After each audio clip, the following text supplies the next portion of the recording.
Amém, irmãos? Então vamos abrir nossas Bíblias aí no Evangelho de Marcos, capítulo 7. Nós vamos ler do verso 31 ao 37. Aleluia.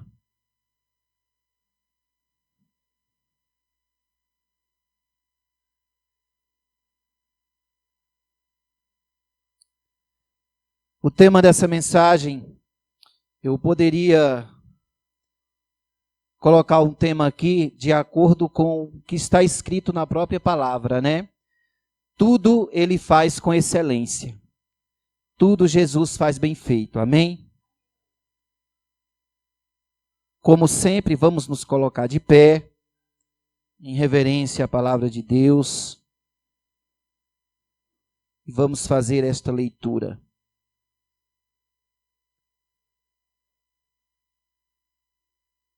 Amém.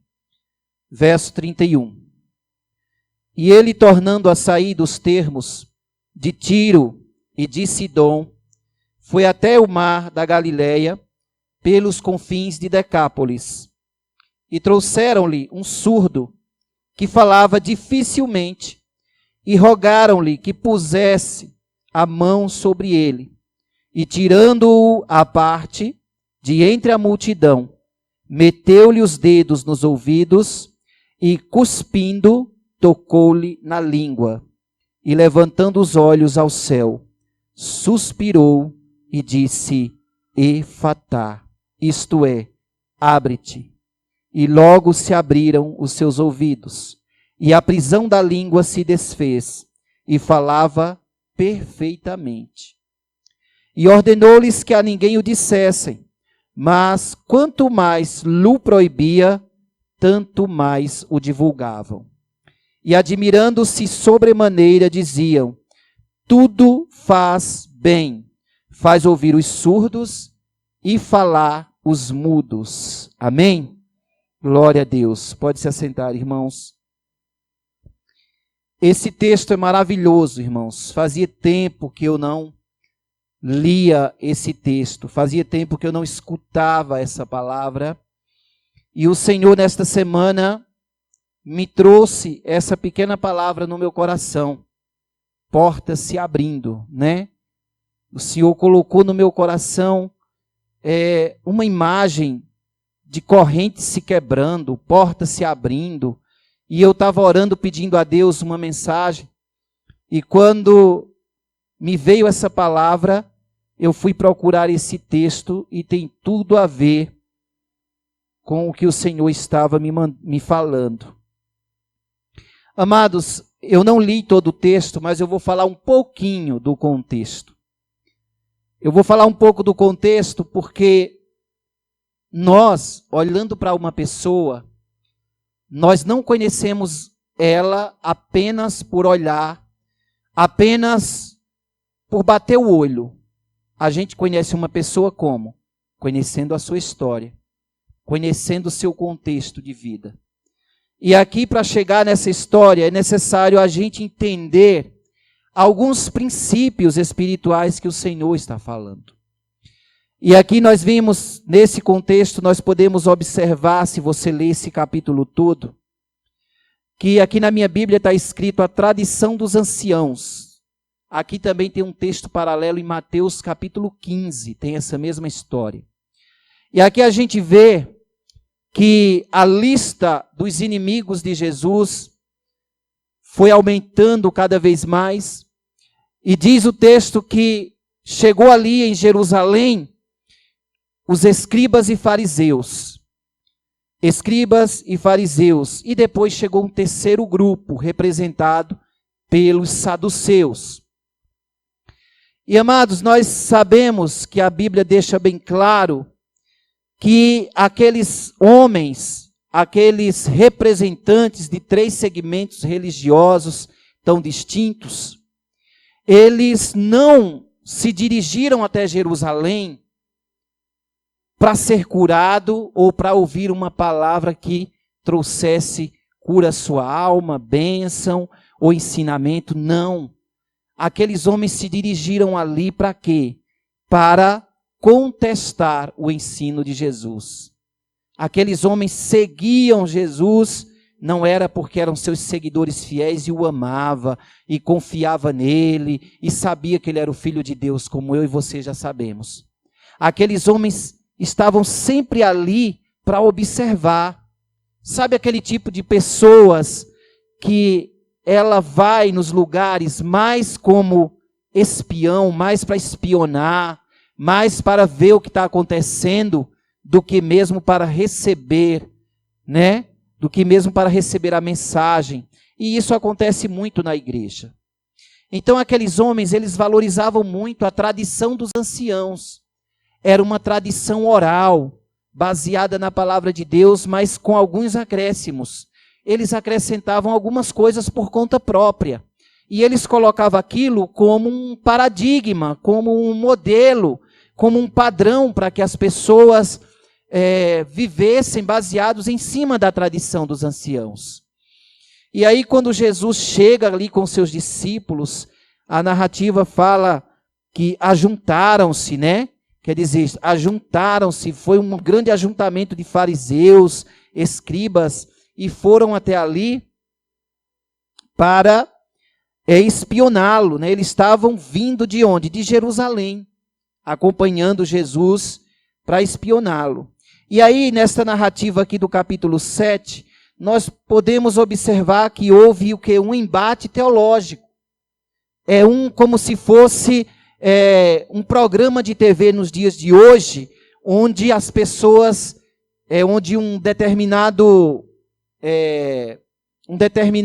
apresentador convidasse Jesus e convidasse outras pessoas para questioná-lo, como se fosse um programa de auditório, só que ali acontecendo naqueles dias ao ar livre, e eles ali questionavam Jesus. Como? Citando as Escrituras, né? As Escrituras não, a tradição dos anciãos, aliás. Então, eles começaram a observar como era que se comportavam os discípulos de Jesus. E aí chegaram para Jesus e disseram: por que os teus discípulos comem sem lavar as mãos?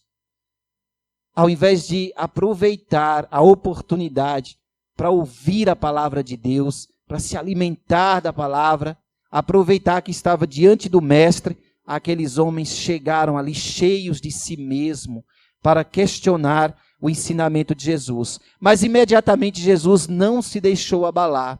Jesus imediatamente citou Isaías 29:13.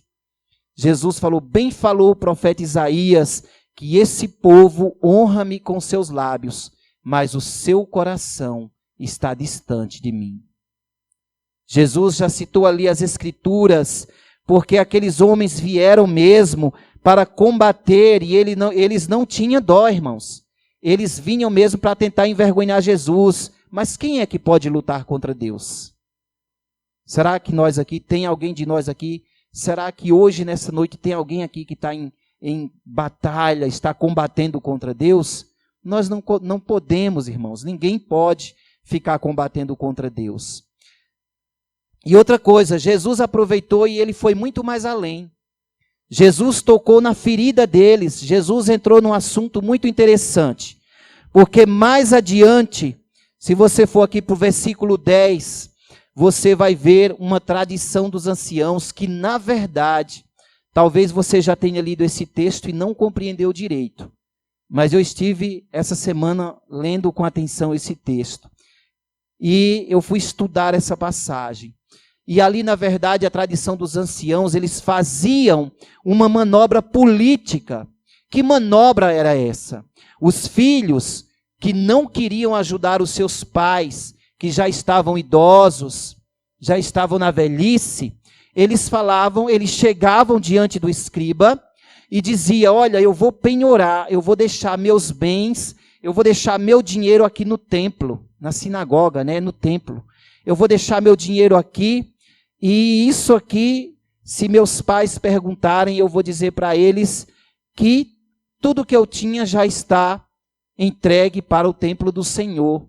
E aí Jesus falou: por que vocês também invalidam a lei do Senhor? Jesus recriminou essa prática. Jesus chegou e falou assim: que prática vergonhosa é essa que vocês têm feito? Vocês estão invalidando a palavra de Deus pela vossa tradição. Mas como? Aqueles filhos diziam isso para os sacerdotes e eles diziam: tudo bem, vá para a sua casa e se seu pai quiser a sua ajuda, você não precisa fazer mais nada por ele, porque o seu dinheiro já está aqui no templo, já está empenhado. É oferta para o Senhor. Só que tem um detalhe, irmãos. Essa oferta, necessariamente, ela não precisaria ser entregue.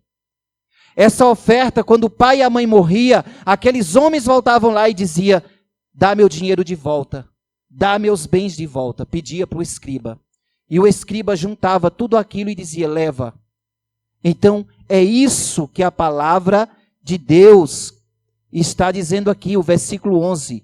Porém vós dizeis: se um homem disser ao pai ou à mãe, aquilo que poderias aproveitar de mim é corbã, isto é, oferta ao Senhor, nada mais deixais fazer pelo seu pai ou pela sua mãe. E Jesus falou assim: vocês estão invalidando a palavra de Deus. Quanta hipocrisia! E Jesus, amado, ele ia direto na ferida. Jesus enfrentava aqueles homens e ele ia direto na ferida, porque Jesus é conhecedor. Jesus é a palavra. Ele não é conhecedor da palavra, Jesus é a própria palavra. Então ele chegou lá e já desmascarou aqueles homens. E em seguida, qual foi a atitude de Jesus? Jesus falou: não vou perder tempo com esses camaradas que estão cheios de si mesmo. Amado, uma coisa que nós podemos observar aqui. Eu já andei falando isso, o Espírito Santo já me levou a pregar sobre isso em outras ministrações, que Deus, ele não vai fazer nada na tua vida se você já estiver cheio de si mesmo. Se você acha que já tem conhecimento demais. Se você acha que já está cheio do conhecimento de Deus e não precisa ouvir mais uma palavra, não precisa aprender mais da Bíblia, Jesus, ele não vai insistir com você. Jesus, ele quer aquele coração que é sedento. Jesus está em busca de corações sedentos, como a nossa terra lá no Nordeste, que agora o Rio São Francisco está se estendendo para lá, estão canalizando água para aquelas terras secas. Jesus quer isso, um coração sedento, que precisa de água. Mas pessoas cheias de si mesmo, Jesus, ele não, digamos assim, na nossa linguagem, Jesus não perde muito tempo. Então Jesus, virando-se para a multidão, ele falou: agora vocês escutem, ouçam e compreendam o que eu vou falar. Então Jesus chama a atenção daquela multidão e ele começa a ministrar para elas. E Jesus fala: escute aqui, escutem bem. O que contamina o homem não é não lavar as mãos, não é o que entra pela sua boca, porque o que entra para a boca vai para o ventre e depois é lançado fora. Mas o que contamina é o que procede do coração. E até mesmo, amados, os discípulos às vezes não compreendiam Jesus. E diz a narrativa que eles chegaram em casa e foram questionar o Senhor. Foram perguntar: mas Senhor, o que o Senhor quis dizer com essa parábola, com essa palavra? E Jesus falou: será que vocês não compreendem? Será que vocês não compreendem o que eu falei? E deu essa explicação. Que do coração é de onde procede os maus desígnios. É do coração que vêm as prostituições, adultérios, os maus pensamentos, a avareza, as maldades. É do coração que procede. Todos os homicídios, furtos. O presbítero Davi falou desse atentado agora, que houve na escola em Brumadinho. Se esses meninos estivessem com... Brumadinho não, em Suzano. Brumadinho foi aquilo que aconteceu da enchente lá. Em Suzano, se aqueles meninos estivessem com o coração cheio da palavra de Deus, jamais eles teriam feito aquilo. Mas o coração deles começaram a maquinar coisas horríveis. O coração deles começou a maquinar como fariam para entrar naquela escola. Ou seja, não foi algo que eles falaram da boca para fora. Eles queriam realmente fazer o mal e fizeram, porque o coração, a palavra de Deus fala que a boca fala do que está cheio o coração. E aí, amados, a aplicação que fica para nós nesta noite. Nós temos que tomar muito cuidado, amados. Porque quando Jesus fala isso, ele está falando para nós também. Nós devemos tomar cuidado para nós não deixar as nossas interpretações particulares, as nossas tradições, digamos assim, os nossos costumes, estar acima da palavra de Deus. A palavra de Deus é autoridade para nós. A palavra de Deus é uma autoridade que nós devemos respeitá-la e praticá-la, para que ela tenha sentido.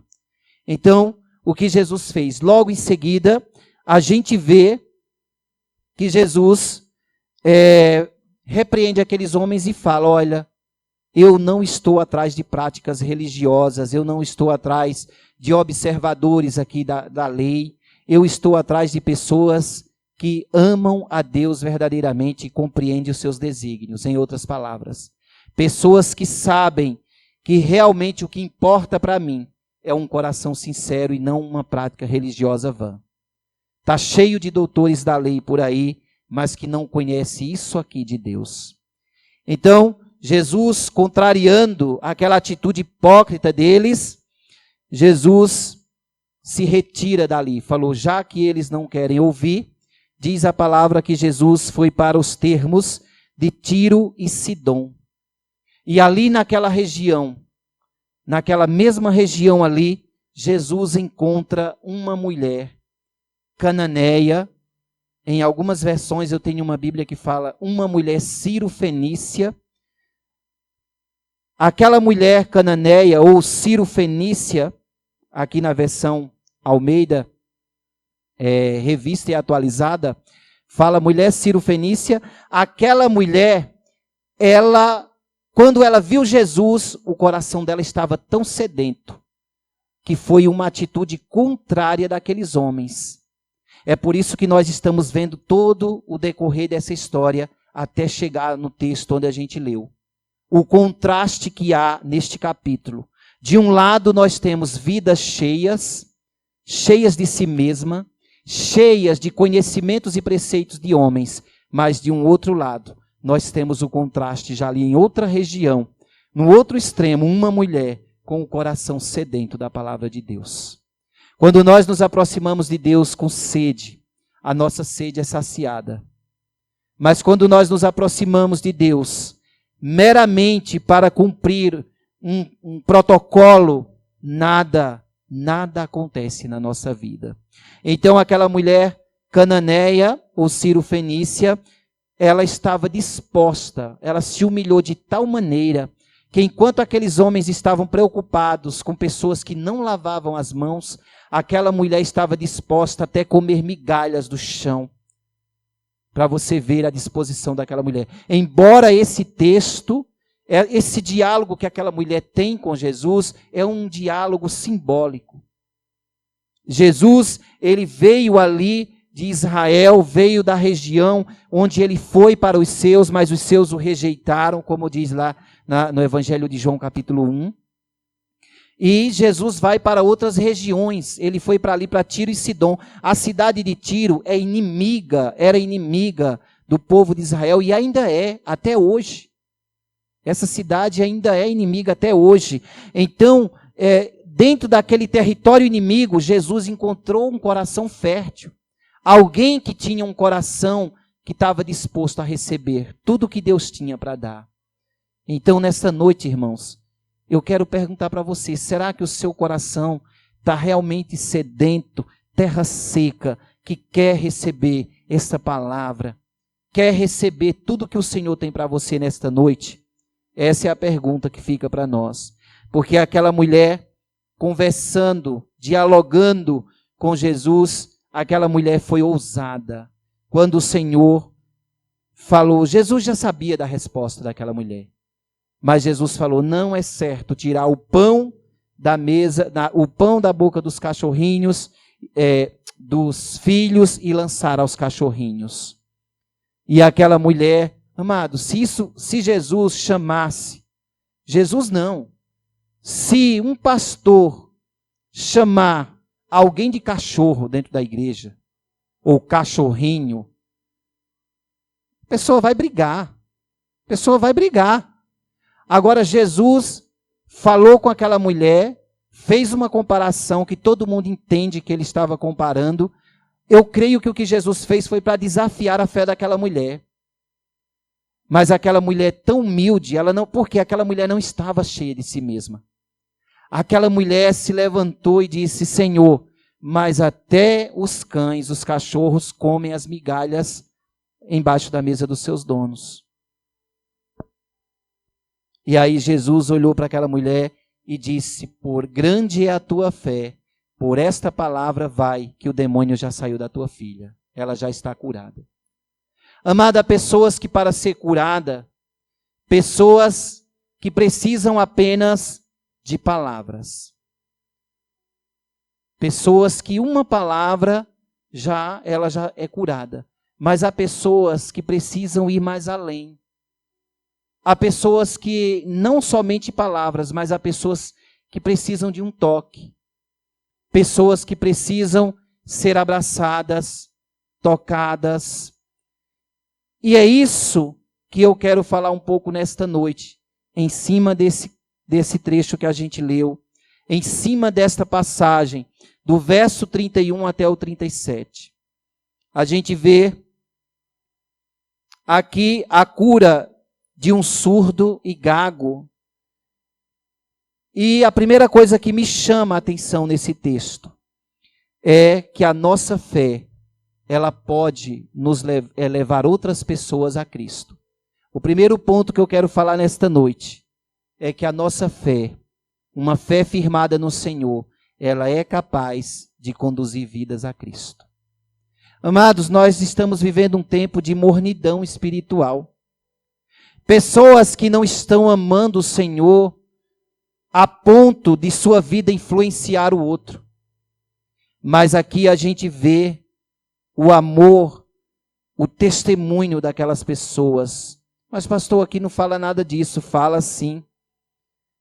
O verso 31 diz: e ele, tornando a sair dos termos de Tiro e de Sidom, foi até o mar da Galileia pelos confins de Decápolis, e trouxeram-lhe um surdo que falava dificilmente, e rogaram-lhe que pusesse a mão sobre ele. Então aqui, no verso 32, amados, a gente vê que essa palavra trouxeram é uma palavra, é um verbo que está traduzido no pretérito perfeito. O que é pretérito perfeito? É uma ação que começa no passado e ela continua e é concluída no presente. Então então esses homens, quando trouxeram aquele homem, eles já começaram a ação de trazer aquele homem, de falar ao coração daquele homem. Eu imagino um diálogo daqueles homens dizendo: olha, vamos lá ali em Decápolis, que Jesus vai estar lá. Vamos com a gente, que eu tenho certeza que ele vai curar o teu problema. Foi como fez aquela menininha lá de Israel. Pessoa cheia de fé, ele sabe que o seu Deus faz, irmãos. Ele sabe que o seu Deus faz. Então aquela ação começou no passado, para você entender. E começaram a levar aquele homem. E quando Jesus chegou, aquela ação se concluiu. Porque a fé daquele homem fez com que ele viesse e esperasse o milagre acontecer. Amados, tem coisas que eu e você precisamos fazer. Não adianta. Deus não vai fazer algo na nossa vida que é parte minha. Coisas que eu posso fazer, Deus não vai fazer. As coisas impossíveis é para Deus, mas as possíveis para nós. Mas o que está acontecendo é que às vezes nós queremos que Deus faça o possível e o impossível. Quando Jesus já preguei uma mensagem sobre isso. Quando Jesus chegou para tirar Lázaro, ressuscitar Lázaro, havia uma pedra no caminho. Jesus não tirou aquela pedra. Jesus mandou que homens tirassem aquela pedra. Ou seja, ali está simbolizando a parte que me cabe, a parte que nos cabe. E depois, Jesus fez o quê? Jesus chamou Lázaro para fora. Porque Jesus, ele sabia que o homem não poderia fazer mais nada por Lázaro, mas ele sim. Então Jesus: Lázaro, vem para fora. Então, amado, para andar com Jesus, entenda esse princípio, que o nosso testemunho, a nossa fé, ela conduz outras pessoas a Cristo. Entenda também que dentro desse princípio, aquilo que me cabe fazer, Deus não faz por mim, mas eu é que preciso fazer. Eu é que preciso fazer. E aqui nós podemos aplicar essa palavra da seguinte forma. Eu pergunto para vocês, amados, vocês creem que Jesus é aquele que faz tudo com excelência? É aquele que tudo faz bem? Claro que creio. Mas já que você crê, fale mais do seu Deus. A pastora estava ministrando aqui, falando que é tempo, o Espírito Santo, quando nós temos o Espírito Santo em nós, ela lembrou bem da questão da glória de Deus que nós temos que levar adiante, como os levitas levavam a arca sobre si. Nós temos essa incumbência de levar a glória de Deus adiante. E hoje a glória de Deus, ela se manifesta não é através de uma arca, é através da minha vida. É através da sua vida. Porque nós somos templo do Espírito Santo. Nós somos templos do Espírito Santo. Então nós levamos adiante.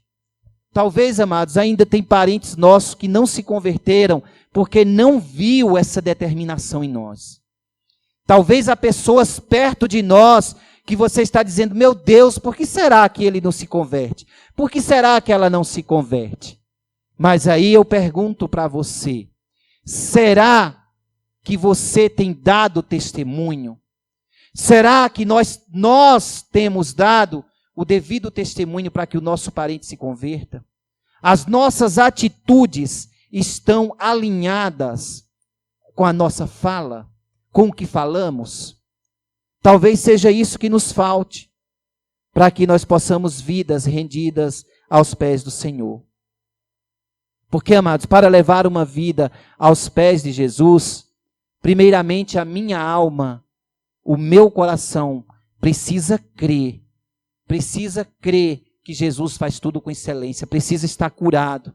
A minha alma precisa crer verdadeiramente nessa palavra. Porque eu vou falar para você uma coisa, não adianta você querer levar alguém para Cristo, se até você está duvidando do que Cristo pode fazer. Porque o problema hoje é que muitas pessoas estão ainda dentro da igreja, ainda esperando um sinal de Deus.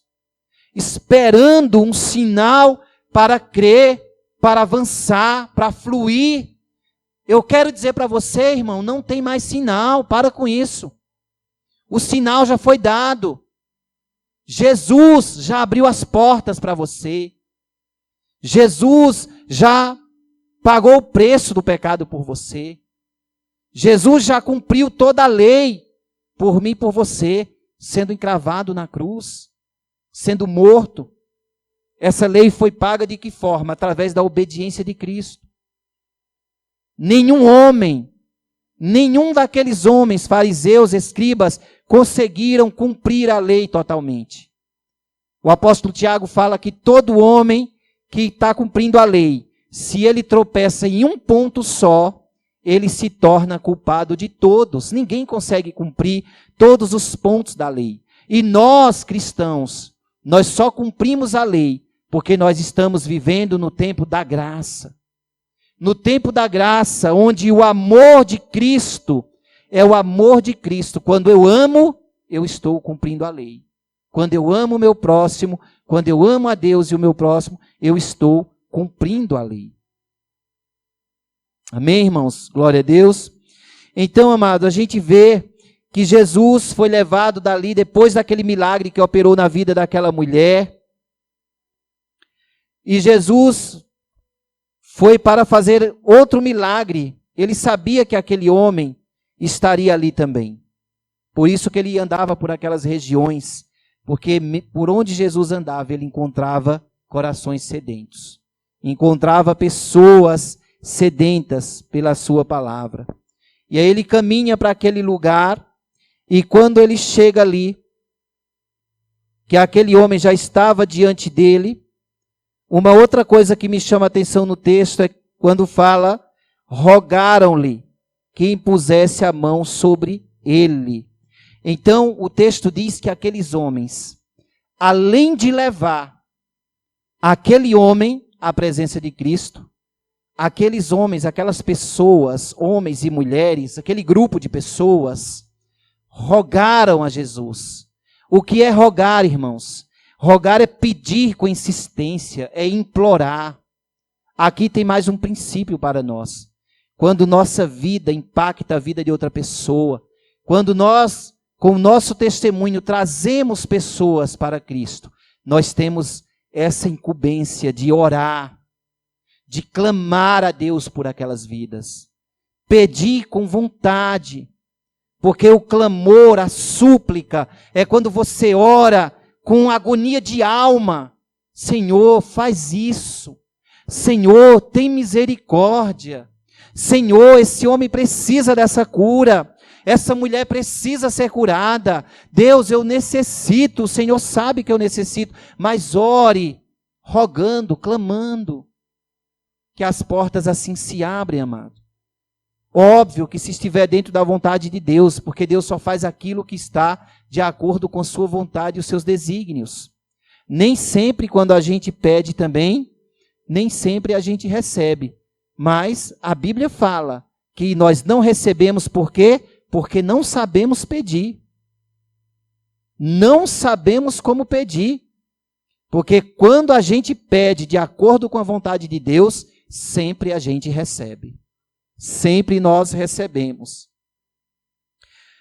E aqui, amados, continuando, nós temos um outro ponto que me chama a atenção, que é no verso 33, quando Jesus, tirando ele à parte, entre a multidão, meteu-lhe os dedos nos ouvidos e, cuspindo, tocou-lhe na língua. Amado, literalmente, isso me chama a atenção, por quê? Porque aquele homem estava no meio da multidão e Jesus queria operar um milagre na vida dele com um método diferente. A Bíblia não fala isso, mas eu creio que Jesus fez isso por 3 razões. A primeira delas é porque Jesus não queria escandalizar as pessoas. Imagine a estranheza de alguém ver Jesus chegar, mandar o homem tocar nos ouvidos do homem e depois mandar ele abrir a boca. E aquele homem abrir a boca e Jesus literalmente cuspir na boca dele. Literalmente ele cuspiu, porque eu vi todas outras versões, eu fui ler outros versículos, aliás, o mesmo versículo em outras versões, e tudo leva a crer que literalmente Jesus cuspiu mesmo dentro da boca dele. Porque aquele homem, ele precisava de algo mais do que aquela mulher cananeia. Aquela mulher apenas falando com Jesus, a sua filha recebeu a cura. Mas esse homem precisava ser tocado.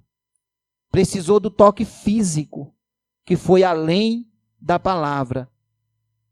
E aí Jesus, primeiramente, ele separou esse homem, e eu creio que foi por isso, para não escandalizar. A segunda coisa, eu creio que Jesus queria ensinar para os seus discípulos a parte, que não existe só um método para ele curar. Jesus tem vários métodos. Os discípulos andavam com Jesus, amados, lado a lado. E esse evangelho de Marcos, ele pode ser também chamado o evangelho de Pedro, porque Marcos, ele não foi discípulo direto do Senhor. Mas Marcos, ele andava lado a lado com o apóstolo Pedro. E Pedro viu todas essas coisas. Pedro ouvia o que Jesus falava e via com seus próprios olhos. Ele era testemunha ocular do que Jesus fez. Então, Marcos escreveu aqui que o homem foi levado à parte. Foi feito esse procedimento. E Jesus está dizendo, olha, eu creio que Jesus está dizendo para os seus discípulos, olha, para a multidão, eu não vou fazer isso aqui diante da multidão, mas vocês aprendam. Eu tenho vários métodos para curar uma pessoa. Então, amado, não fique desanimado se você não foi curado da mesma forma que outra pessoa foi. Porque Deus está trabalhando na tua vida lentamente. Deus está trazendo para a tua vida a cura que você necessita. Deus está quebrando correntes nesta noite. Eu creio, irmãos. Eu creio que Deus está abrindo portas aqui nesta noite. E Ele está trabalhando em nosso favor. Mas às vezes a gente fica questionando, por que será que a cura já aconteceu para Maria, para João e não aconteceu para mim? Por que será que a porta já se abriu para Tiago, para Antônio, mas não se abriu para mim? Porque você é único, você é especial. Deus não trata você no meio da multidão, Deus trata você em particular. Deus tem seus métodos para trabalhar e para curar. Deus tem seus métodos próprios. E a terceira razão é porque talvez aquele homem, mais do que a palavra, que ele precisava do toque físico. Eu acabei atropelando e falei isso antes, né? Foi a terceira razão. A primeira razão, para a gente ficar claro, porque Jesus não queria escandalizar as pessoas. Segundo, ele queria ensinar uma lição para os seus discípulos. Terceiro, aquele homem precisava de algo mais, que era o toque físico. Então, querido, às vezes, o teu abraço amigo de irmão, sincero, pode curar a vida do outro. Não só a tua oração. Às vezes, Deus quer que você dê um abraço mesmo. Nós somos uma geração que a gente tem medo. Muitas pessoas parece que têm medo do toque, outros é porque não gosta mesmo. Mas, várias situações na Bíblia, Deus nos ensina que apenas um abraço, um toque apenas pode curar a vida de uma pessoa. E o Senhor quer usar você para isso. Mas o Senhor vai usar pessoas que já também estejam curadas. Porque há feridas na alma que demoram sarar. Há feridas na alma, na minha e na sua, que precisam de cura. Mas você e eu temos que fazer a nossa parte. A cura, ela só brota quando nós fazemos a nossa parte, irmãos. Deus vai fazer o impossível, mas aquilo que te cabe, você é quem vai fazer. Ninguém aprende a perdoar se não der o primeiro passo e em direção àquele que te ofendeu. Ninguém aprende a amar se não está junto com outras pessoas. Ninguém aprende a amar estando isolado dentro de um quarto. Você pode ver que os maiores crimes, as maiores tragédias que já aconteceram, partiram de jovens que viviam isolados, calados, taciturnos, pessoas que você nunca sabe o que está se passando no coração, pessoas que são enigmáticas, pessoas que não gostam de contato, que não gostam de gente, que não gostam de outras pessoas. Geralmente essas pessoas se fecham no seu mundo. E a alma adoece, vem a depressão, vem o vazio, vem a angústia, e aquelas pessoas no desespero não sabem mais o que fazer, sai por aí matando, ou ela própria tira a sua vida. É o que acontece. Então, amados, ativa a sua fé nessa noite. Quando a pastora falou assim, vamos cantar que o nosso general é Cristo, se alegre, se levante, isso é uma realidade. O nosso general é Cristo. Você pode estar com medo, você pode estar passando por problemas, você pode estar, pode estar preso, se sentindo preso. Eu quero dizer uma coisa para você, amado, que é no meio dessas lutas, é no meio das aflições da vida, é no meio do medo, é no meio da insegurança, é nessa hora que Deus quer te usar. É nessa hora que Deus quer usar. Lembra quando Moisés saiu com o povo pelo deserto? Quando ele chegou diante do mar e olhava para trás e ficava aflito, e Deus falou com ele, o que é que está esperando, Moisés? Toque as águas. Toque as águas. Moisés tocou as águas e as águas se abriram. No meio da tensão, no meio da aflição, Deus abriu o mar para o povo passar. Deus está abrindo portas nesta noite, meu amado. Quem crê vai receber essa palavra. Eu não ia falar uma coisa nesta noite, porque quando eu estava falando a mensagem, eu não senti de falar isso mesmo. Mas antes de sair de casa, eu senti Deus falando, diga para a igreja que se tem alguém em cativeiro nesta noite, lá dentro daquela igreja, essa semana as portas vão se abrir. Essa semana as portas vão se abrir. E eu falei, Senhor, às vezes eu sou meio sem jeito, eu acho que eu preciso ter mais ousadia para falar essas coisas de púlpito. Eu acho que eu tenho que ser mais ousado para falar o que Deus manda. E é isso que eu estou falando, amado, para que eu não fique com isso guardado. Eu não planejei de falar isso, não coloquei isso no esboço, na mensagem, mas o Espírito Santo de Deus fala isso para você hoje. Ainda essa semana, essa situação que você está vivendo, Deus vai mudar. Deus vai mudar. Porque Jesus operou milagres onde? Foi em Israel? Não.